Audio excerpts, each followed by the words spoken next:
familia? What's up, Facebook? I'm joined here with my good brother, Adam Roa.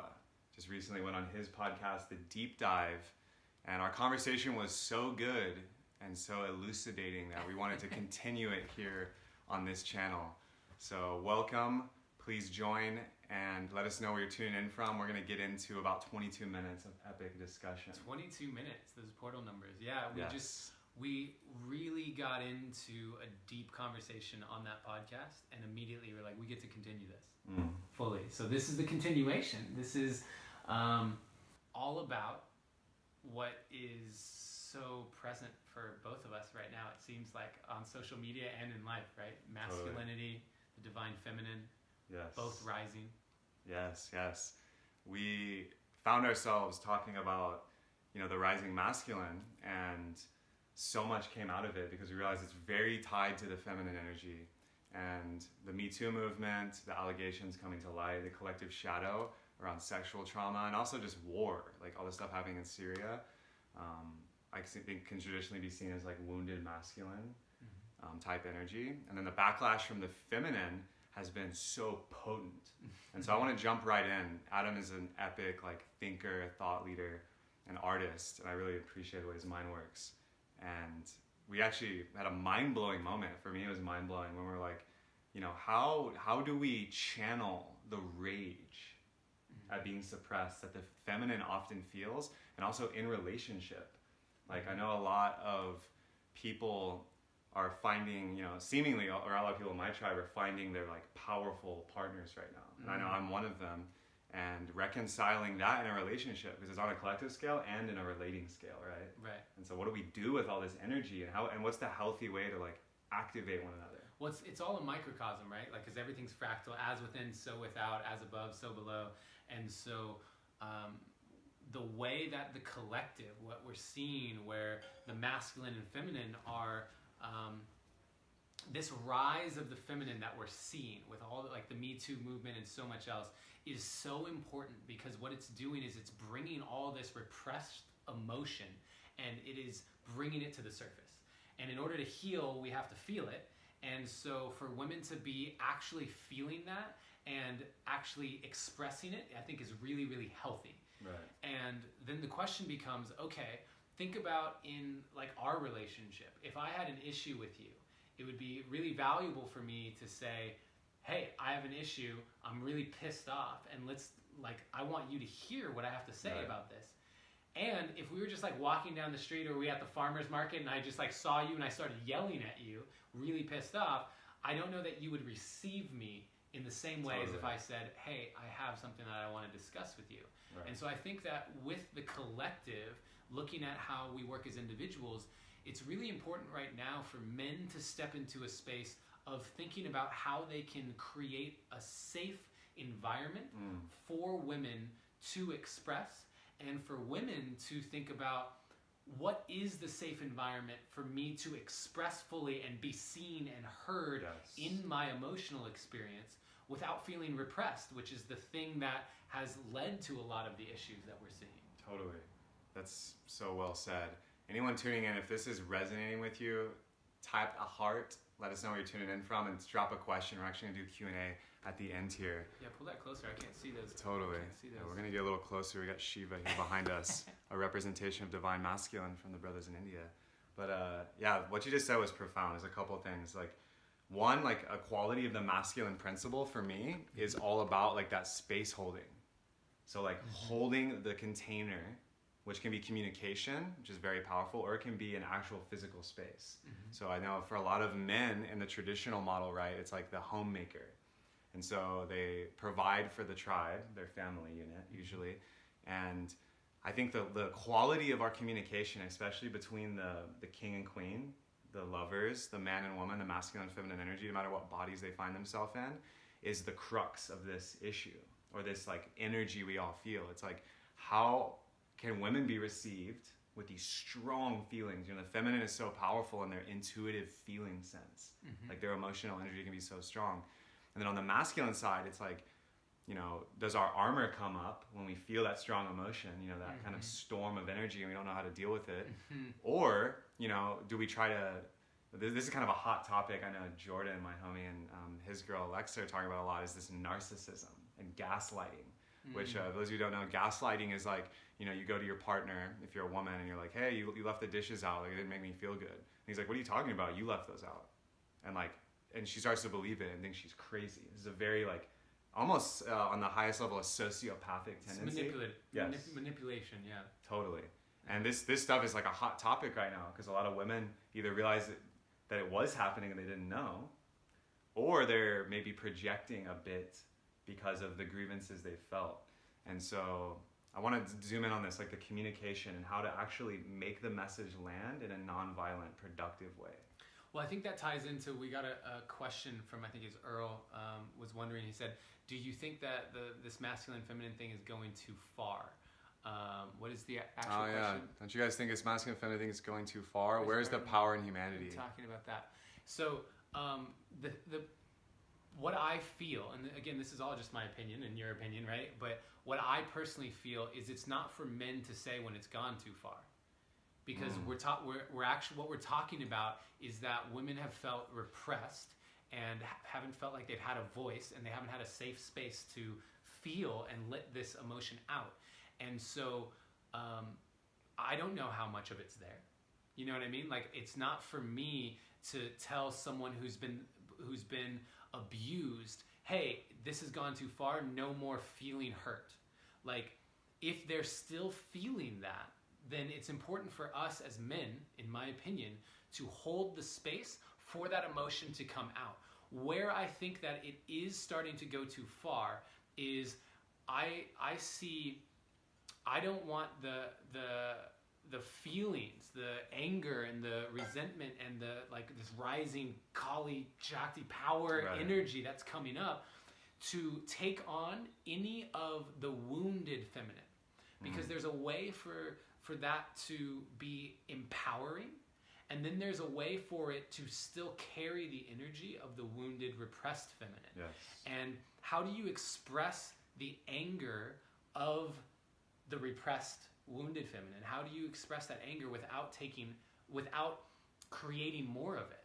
And more importantly, as men, when we're holding that space, how do we receive that energy without making it mean something about us personally and dropping into our wounded masculine, where I go defensive? Because we go fight or flight, right? And that's what happens. And the moment I feel like I'm being attacked, my biology is saying go into fight, flight, or freeze. And a lot of men have that warrior energy, and a lot of men are going to go into fight. And that's where you're going to start to just see this happen, and it's going to create more separation. Totally. And so I think there's room and there's opportunity for awareness to be had on both sides of this. And I don't know if I answered your question, but like I wanted to build upon I think what you built it. Yeah, you built it up further. Wow, guys, there's a lot of juicy stuff coming up. Toss us a comment, reflection, a question, and let's stir this pot of energy here. Shiva and Shakti together is the divine union of masculine and feminine. And what I'm hearing you say is, like, this came up on the podcast, was when a woman comes to that man with that energy, like, you made me feel this way, or even worse, maybe the wounded feminine, all men are this way. And that is a very, like, harsh thing to hear. It can shut the man's heart down. So the armor or the shield comes up, and then the divine masculine doesn't have the chance to express that, like, really holistic, like, side where it's like, yes, I hear you, I may have been wrong, or I was straight up wrong, and I'm still going to stand in my king warrior energy and, like, be that powerful, productive force. And but so many men don't, in my experience, so many men don't have a healthy relationship to their king or their warrior. Right? So when they're stepping into that king or warrior, really what they're stepping into is the idea they have of what that means. Sure. And the king can carry a bunch of arrogance, and the warrior can carry a bunch of just, like, wanting to be superior. Yes. And when someone's coming to you with that energy and you step into any of that, which is the wounded masculine, right? It's not going to lead to a healthy outcome. And so collectively, the work that we have, speaking directly to men, like, the work we have is in healing our wounded masculine. in order for us to actually be able to hold space for women in this divine feminine rising, in order for us to do our part in this, then we get to have a healthy relationship to our masculine. And that means healing our wounds, healing the traumas we have about being told that real men don't cry, being told to suck it up, rub dirt on it, like being told that you need to sleep with as many women as possible, finding our validation from our sexual conquests. Like, those are the things that as men we get to shift in order to be able to step into our healthy king and our healthy warrior and hold that space for women to be seen and heard and loved. And that will allow the women to not feel like they need to go into a more aggressive way of being in order to be heard, because we actually are the space to hear it. Totally. Wow. Fireballs, y'all. That was so well said. Kirsten, as a reflection, maybe there's a higher calling for both the masculine and feminine to transcend the divide. What do you think? I think that's exactly what we were just talking about. There's actually a quantum leap that's happening in what you're saying, because the pain bodies trigger one another, right? So like the wounded masculine, if it shows up like a very egotistical masculine, it can activate that wounded feminine. Totally. And so one of the parties in this duality has to quantum leap and choose the whole healed masculine or feminine. And I believe, you know, I'll speak to my personal experience before making collective statements. Those moments where the wounded feminine is really strong in a partner, especially my mother, you know, the woman very dear in my life, it has in the past been very hard to shift out of wounded masculine and be like, oh wow, I love this person so much, and I'm going to hold space and actually not take those triggers personally. Yeah. You know, to speak to the 4 agreements, the Toltec wisdom, like I think taking it personally, especially in romantic relationships, has been one of the biggest pitfalls for me in my life. And I'd say by evidence of, you know, the news and all the shit that's coming to light in the collective. Like, how can you skip that? I mean, I've been, as you know, and we thought we were going to talk about relationships on this, remember? All right. I've been in a 9.5-year relationship, 9.5 years, with a powerful queen, goddess of a woman. And I agree very much with what you're saying. Don't take anything personally. It's the awareness of it happening is what's important. And so the game that we're in, when we talk about personal development, I think that really what we're talking about is the ability to notice what's happening with less and less delay. So like when I'm taking something personally and I'm being triggered by something that's going on in my relationship, instead of getting in the big blow up argument and then like going to bed angry and then waking up the next day and still being pissed and then waking up the next day and being like, oh wow, like look at the last like 48 hours we've been fighting, and I didn't realize that it's actually because of this, because of that thing that my ex did, and like this reminded me so much of that. All the personal development work and the plant medicines and like whatever it is, the meditation retreats, all of it is to get us to a place where, whoa, I'm feeling myself getting triggered in this experience. I'm taking this personally, and I'm noticing it as it's happening, and I have the ability to choose something different. And collectively, I don't feel like we're seeing too much of that. I feel like collectively, as this is happening, we have so many people that are getting lost in the current experience of how they're feeling and not having the awareness of why they might be feeling that and how they might be able to deliver that healthily and how they might be able to receive that in a healthy way, and just having that present moment awareness. And it's my hope that by the time we do have the awareness of what's going on as a collective, we haven't created more damage than is currently present. Right? So because true. you've been in those relationships where you look back and be like, man, I was a dick. Yeah. Whoa. But you've already broken up for like 6 months by the time you even realize that. Right? Totally. And we don't want that collective breakup to happen.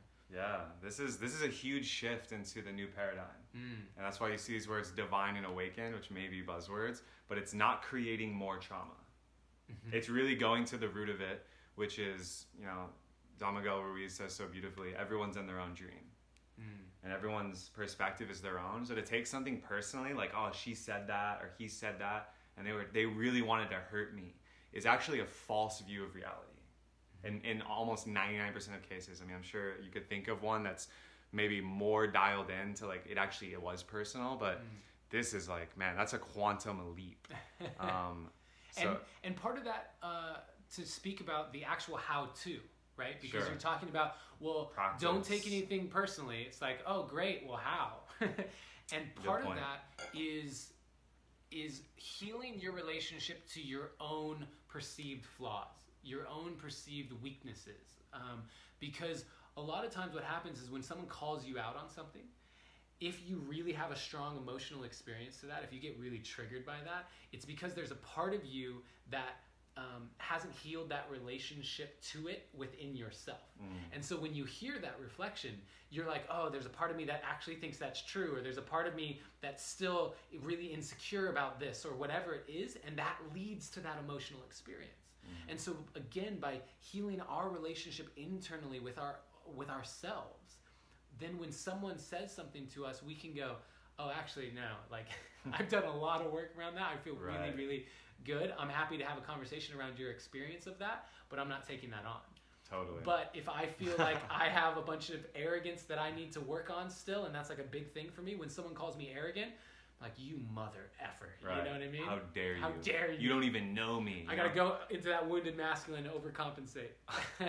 How many times do you hear that? Like, you don't even know. You don't even know me. Like, it's like, that's an example of taking it personally. So the masculine energy, wherever it is a big role that we can take on, especially to the men watching this, is, man, can you take that step back, create a little bit of space with awareness, which doing the work, I think personal development is one thing, and then there's actually witnessing these triggers inside of you, as Adam's saying, like the relationship to yourself, not to the outside world, because those things that hurt, especially because the partner can, drive the dagger in, like no one can, as anyone who ever has been in love knows. It's so hard in those moments when the flood of emotion hits and the rage, and then even worse, the past things. Oh, my ex used to always say that, or my dad used to call me that. Whoa, there's a lot there. And this is why we practice, as you mentioned, plant medicine, retreats, language, communication upgrades, meditation, all these things. Yeah. My show. Exactly. Yeah, totally. Adam's show will develop your ass pretty quickly. While you're searching those, I'll just say, yeah, I have a show I'm taking on tour. It's called Permission to Think Freely. Canada, New York, Denver, Los Angeles. It's coming for you mid-May. So I'll talk about this at the end, but adamroa.com/tickets for all of you people. You can find out a little bit more about it. Yeah, Adam's an amazing spoken word poet and artist who will blow your mind. So I highly recommend you check that out. Kanye has something interesting. Men and women working together for good works and with vibrant and compassionate communication. I think that was a great way to language what we're talking about here. Paula asks, what do you think you would raise your children differently than you were raised? Our generation can stop this cycle. This is worth spending some time on. This is definitely worth spending This is interesting. So the idea of ancestral trauma or karma. Oh, you want to go there? I mean, I'm going to start there, and then we're gonna roll forward. We're gonna go super deep esoteric here, and then we're gonna zoom in a funnel here. So I think it starts with some very primal trauma, which is our ancestors had to deal with some pretty gnarly shit, both the environment, animals, and other people. And so our biology is actually coded to carry a lot of these things because it's about survival. And so that's very somewhat well understood in science. And in childhood, this comes up a lot. And so how, in your opinion, how in one generation, maybe not one generation, but the next 7 generations, let's say, how are we able to not pass this on to our children so they don't even encounter the big issues that we have faced in our life and that the collective here in the West has faced? We heal it ourselves. Like, you want to know how to raise a child who has a healthy relationship between the sexes. You heal your own relationship to the opposite sex and your own sex. Like, heal your wounded feminine, and you will not project that onto your daughter. Heal your wounded masculine, you're not going to project it onto your son because you don't have it. And more importantly, they'll have a role model. Our parents shape us more than anyone else. Like, our parents shape us from the like karmic perspective, and also from the nurture perspective of we see more of them, and especially when we have the neuroplasticity in our brains in our first 7 years of life, like we are taking on so much from our parents. And so do your part for yourself. That is the thing that I always come back to when I speak about anything, is like it starts with you. Every action you take, every word that you speak comes out of who you are being. And that means everything that your child sees you do, every word that you speak will carry the frequency of who you are. And if it's wounded, if you're someone who does not have a healthy relationship with your partner, your child will take that on. And now you have two men who are sitting here like, I have been healing a ton that I have taken on from my parents. A ton. Totally. And here's the thing. I love my parents so much, and I know that they were doing the best that they could.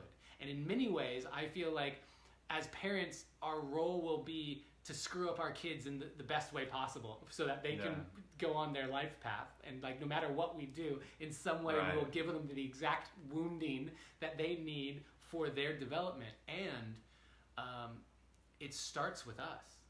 Like that's the thing. You want to know how to stop the next generation, heal yourself. Beautifully said. We can't carry the trauma forward if we don't have it, because two people who have children who have done a lot of their own work and can recognize it themselves, of course they're not going to unconsciously project it on their kids. Like, this is the idea. And mom and dad love you, all of our parents, like they were doing the best they could, and their parents had no idea about some of this stuff, or if they did, not adequate ways to practice it. So this is important to remember. Thank you for stimulating that question. Yeah. I want to drop in for a few more questions. If you have one, drop in. Ronan says mic check. Thank you, Ronan. We'll speak up. Feminine and masculine make unity, not duality. This has been a war on feminine thought patterns of women. Understanding these points allows us to heal. Interesting perspective. A war on the feminine energy and not women. So I'm not sure what that brings up for you. Well, I'm paying attention to the feminine and masculine make a unity, not a duality. I think together they make a unity, absolutely. But I think I personally believe we live in a world of polarity. I think that's in many ways the deepest truth of existence is like the very creation existing comes out of the void of not existing. So the moment it exists, we're in polarity. And so the ability to experience the two allows us to experience the one. Without the two, we don't even know the one. It just is, right? So having the masculine and the feminine allows us to know what unity feels like. You can't have unity without having the two parts. And so we get to honor each part as being as important to the unity, and from there appreciate the individuality of those two energies as we appreciate the unity. Wow. That's kind of what comes up for me. That was beautiful. I love that non-existence is the unity. And so I think in the deep throes of romantic love, in the deep realization of your inner feminine nature as a man or your inner masculine nature as a woman, you can reach a type of unity, which has been named samadhi and nirvana in many cultures. And I believe that's what you were speaking to. What came up for me, though, is like not only has there been a war on feminine energy and expression, if you want to name it war, which is just raw, spelled backwards, by the way, but also on women themselves. So, the patriarchy, whatever that means to you, is very real, and male dominance and male lines of inheritance in society is a very real thing, and it was done for very good reasons. But I think we're reaching a stage where we're ready to kind of grow up out of that in a way. Totally, and it's amazing how much like the masculine and men specifically have repressed and harmed other men too. Totally. Like it's not just on women. It's not just on women. I mean, we've had the divine masculine left unchecked has wreaked havoc in a lot of ways, in a ton of ways. I mean, and if you want to know one specific way that's just popping into my head right now, so I'll share it because this is just flow, is circumcision. Bingo. Circumcision. for people who aren't aware, like, reflexology on the bottoms of the feet and how certain spots on the foot relate to like different organs in the body and stuff like that. Well, same thing happens in our sexual organs. Our sexual organs, there's different spots that relate to different parts of the body. You can look this up. And the foreskin relates to the heart. And so literally you have children that are male children that are being brought into this world and having their heart sliced open, sliced off, disconnected. And I think like especially when you look into the history of circumcision, I'm not going to go into it, but when you look into it, it's just really fascinating.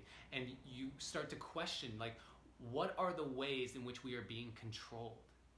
What are the ways in which collectively, this is men and women, we are not being empowered to step into our truest, most authentic, most raw and vulnerable versions of ourselves? And that's just one example. And I give that example to encourage you to do your own research and start to actually ask those questions and give yourself permission to think freely.